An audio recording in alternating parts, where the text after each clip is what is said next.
Hey, hey, hey, it's Worship Wednesday. Too nice of a day not to sing. I'm telling you, it's beautiful out. The sun is shining. A lot more people are smiling. I love that.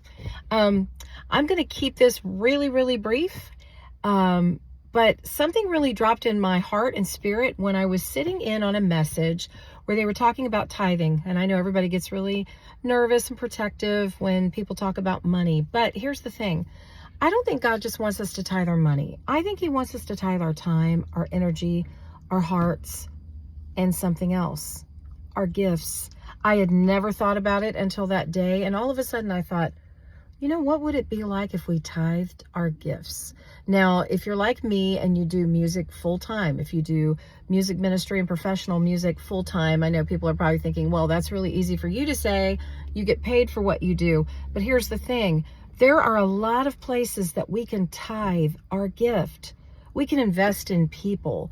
We can take time to teach them. We can serve when we're not booked somewhere. We can say, hey, you know what? I'm not booked anywhere this weekend. I want to help you. And so I started thinking about, wow, you know, we have 7 days in a week. And what would it be like if on Sunday, unless you're, you know, a full-time paid music minister, what would it be like if you decided that Sunday you were going to tithe your gift to the Lord?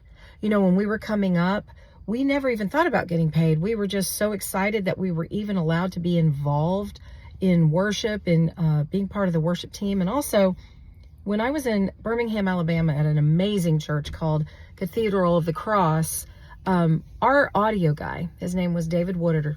I'm sorry, I can't even talk today. His name was David Woodard. Amazing guy. He was a paid, full-time paid audio tech and just an amazing person, such a sweet heart. And he would literally on Sundays, he would, you know, clock in when he got there because he had a lot of work to do for setup. This was a very large church.